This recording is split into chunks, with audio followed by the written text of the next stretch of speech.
What's up, everybody? Welcome to Move the Sticks. DJ Buck with you. Buck, how you doing, man? Man, I'm great, DJ. DJ, do you know what the magic number is? 1. It's 1. Uno mas. Yep. Uno mas. Uno mas. America's favorite. America's favorite team. Almost blew it the other night. Look, we didn't want to. You guys are going to have to go play the Phillies in the second round. We're going to go through the Cubs and the Brewers. We like where we are. We're right where we need to be. Big weekend of football, Buck. We've talked a lot of the college stuff on the previous episode. This episode, looking forward to an NFL weekend, including a game in Dublin, Ireland. I saw our buddy Colleen Wolfe posted her little flight picture as she was heading out to head on over there. Vikings, Steelers. So we get that early game here over there in Ireland. Yeah, no, that's fun. We obviously know that the NFL is really trying to open up the borders, expand the borders, global football. Everyone has an opportunity to catch NFL games outside of our country. And so that's terrific. This game is really interesting because the Pittsburgh Steelers are still trying to find their way to trying to take that historic defense, as Mike Tomlin would say, and get them to play at that level. And then you have the Minnesota Vikings, who are playing with a backup quarterback in Carson Wentz. Gavin O'Connell is one of the best in the business in making the game very quarterback friendly. So how do they build a game plan to attack what could be a very ferocious defense that's rounding into form as they make their trip overseas? How big is it getting Jordan Addison back, in your opinion? I think it's huge. The more playmakers that you have around it, it lightens the load on the quarterback. And the thing that you're asking Carson Wentz to do is, hey, man, I don't need you to be the primary playmaker. I just need you to manage the game, get the ball to the playmakers on the perimeter, and let them do all the stuff. With Jordan Addison coming on board, now you have what I call 3 route runners on the perimeter because you still have him. You have Justin Jefferson and then Adam Thielen. I think that deal to get Adam Thielen will pay off significantly down the stretch. That number 3 receiver, that number 4 receiver, being able to work on nickels and dimes, he's an upgrade over anybody that you could put in that spot with his ability, his experience, all that other stuff. So I like the move. I like having Jordan Addison back. It should make this offense better. It's just a matter of Carson Wentz getting the ball to the playmaker. I'm going to give you 2 numbers that I think decide this game. I'm going to say they're 5 and 3. I think the Vikings get 5 sacks in this game, which is very doable the way they play in the Steelers offensive line. 5 sacks wins the game for the Minnesota Vikings. And I would say for the Steelers, they have to generate 3 turnovers if they're going to win this game. Their defense has to take it away. I just don't think they're in a groove offensively at this point in time where they can win this ball game unless they're getting some extra possessions. I'm with you on that. Like they're not a prolific or powerhouse offense. They need to benefit from short fields. The takeaways give them that, and it's about making sure that the defense can always keep the opponent well within the range. And we talk about the magic number being 20. Because they just have a tough time generating points. And I know they had a 30-point plus game against the Jets, but that's an anomaly. This is a team where you're looking at, if they get 24, they're darn near maximizing what they can get out of this offense. So, yeah, defensively, it's a lot of pressure on the Steelers' defense, but they certainly have the personnel to be up for it. No doubt. All right, the game I'm going to be at, Chargers-Giants. It's going to be highlighted by us because, yeah, you got the 3-0 Chargers, you got the 0-3 Giants, but Jackson Dart getting a chance to get his first NFL start. I feel like the Chargers have been a team that's faced a lot of quarterbacks in their first starts over the last 3 or 4 years. And it's going to be a big challenge for Jackson Dart, man, because this defense is as good as there is. I was going to say, how's that worked out for those young quarterbacks? Not great for them. You know I mean? Not great for them. It's not. And, the thing about the Chargers, you see it all the time. What I love about them is they're a top-down defense, but they do a great job of matching routes. Like, they do a great job of understanding concepts, and they are very, very sticky once the route completely distributes. And for a quarterback who is going to be, I'll say, a little desperate to make a play, to kind of make that splash in his first start, man, it could be a recipe for disaster. You trying to fit the ball in when the defense is saying, hey, bro, there's no deep balls available. You're going to have to drive the ball the length of the field. And so for Jackson Dart, he is going to have to show a tremendous amount of discipline and restraint facing the Chargers defense that is literally taking away the deep ball and saying, you're going to have to drive it on a bunch of nickels and dimes. Doesn't look great. I don't like the matchup. Well, I went back and watched all of the preseason stuff with Dart and went back through my notes, and I posted about this. I think the best course of action, remember when Burrow was coming out, we said, hey, just empty it out. Like let him spread the field, To me, it clears up the vision of a young quarterback when you can spread things out. I think it sounds great in theory. Hey, we're going to come in, we're going to have 2 tight ends, and we're going to have extra protectors, and we can get guys that like that. Just muddies the picture. It brings everybody into your vision, into the middle of the field. This spread them out, get some empty in there. If you don't want to get some empty, it just spread the formation. Let's let Jackson Dart be able to see things, and then he has some options. He can find a one-on-one a matchup he likes, pick that out and go, or he can take off and run. It creates some throwing lanes and it creates some running lanes. The thing that I would do, like the operating instructions, I would try and build a pro game plan that's very similar to what he did at Ole Miss. RPOs, quicks, bubble screens, some vertical shots, an occasional design quarterback run. But literally, I'm taking what he did really, really well at Ole Miss, and I'm making that a big part of what we do offensively for the Giants. And I've said this, we said this earlier in the week. Man, the combination of Malik Neighbors, Cam Scatterboo, and Jackson Dart, that is enough to put points up on the board. Now it's on Brian Daboll to figure out how many times can we recycle that combination using various collegiate concepts to make sure my runner gets fed, my quarterback has easy looks, and my perimeter playmaker gets a ton of touches. Yeah, I would also caution against 2 things. I haven't seen this Charger defense, every week since Jesse Menner's been there. You got to be patient in the red zone. Hey, 3s are better than 0s. Mm-hmm. So I know you want to try and get 7s down there. This is the best red zone defense, has been as good a red zone defense as there is in the NFL last year to this year. So don't be too over aggressive once you get down there. Don't give up points, opportunities. The second thing I would say is, I haven't seen the stats on this one, Buck, but I feel like every week there's 3 to 5 batted balls in this game. Mm-hmm. Because they rush. It's not an individual rush plan. It's more of a collective rush plan, and they just kind of suffocate you and collapse the pocket, and they're really good. Tier Tart especially, but Caldwell, the rookie out of Oregon, has been excellent at it as well. They get their hands up. They get a feel and a rhythm for the rush. They're going to try and push the pocket from the inside, and if they're not getting home, they're going to get their hands up. And a lot of those quick hitters that you're talking about, trying to scoot that ball out quickly, you just got to be careful to navigate around some of those hands. And when you're playing a defense that is a zone-based defense where they can see the ball coming out, those batted balls become interceptions. And we saw it early in the game against the Raiders when the ball was deflected. Lo and behold, there's an interception right away. This is one Jackson Dart has to be very careful. But you have to understand, man, the Chargers live for the turnover. And they're going to be able to get it because the pressure, the time, and the tips and all that stuff, the way their scheme matches up with their personnel leads to a bunch of takeaways. Yeah, Jamari Caldwell, by the way, playing really, really well as a rookie. They're getting a nice collection of contributions from all the rookie class that Joe Ortiz assembled there. All right, next one. I'll say this is going to be the most physical game of the weekend. Eagles-Bucks. Really good game. Let me take the Bucs vantage point because I feel like we always talk about the defending champs. The Buccaneers, to me, I think this is a statement game for them. I think they come in there really motivated to try and get this done so they can get some of that national attention on them in terms of being a title contender. What I love about the Buccaneers is Baker Mayfield is a real dude. He is legitimately in the MVP conversation. The guy closes out games in the final minute when it's in his hands. So you love that about him. I love on defense that Ty Bowles finds a way to create pressure using a variety of different zone blitzes. They have a young but talented secondary. They got some young guys up front that are getting after it when it comes to creating pressure. This is a game where we haven't seen the Eagles' best. The Eagles are going to need to bring their best to knock off the Bucs. This is not one where they're going to be able to sleepwalk through halves or 3/4 of the game and turn it on late. They better bring their best from the jump. If not, the Tampa Bay Buccaneers are going to find a way to get it done. Yeah, my thing is if the Bucs were healthy and whole on the offensive line, I'd probably lean in that direction that they win this ball game. But just they're so beat up front. And I know the Eagles are beat up on the other side of the ball as well. Nolan Smith, one of my favorites, he just went on IR, so he's going to be gone for a month. So they're missing some pieces as well. I think it's going to be a very, very physical, competitive game. Comes down to the very end.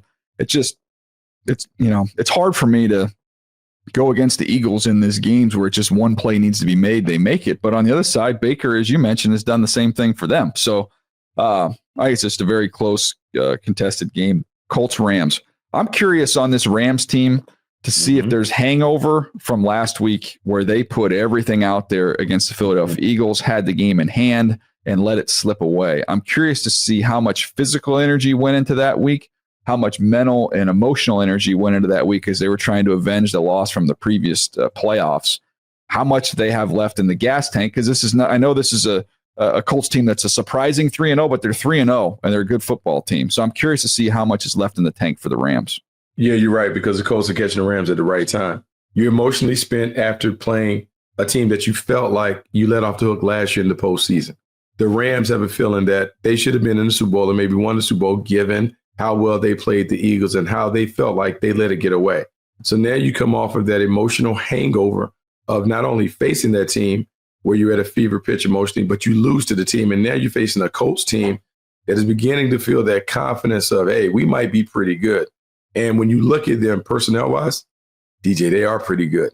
Mm-hmm. And we talked about it in the offseason about Daniel Jones, and he just needed to find the right home and how we picked the spot for him to go, the Colts. Now you have Shane Steichen, who has seen Danny Dimes and is beginning to build this offense around his talents.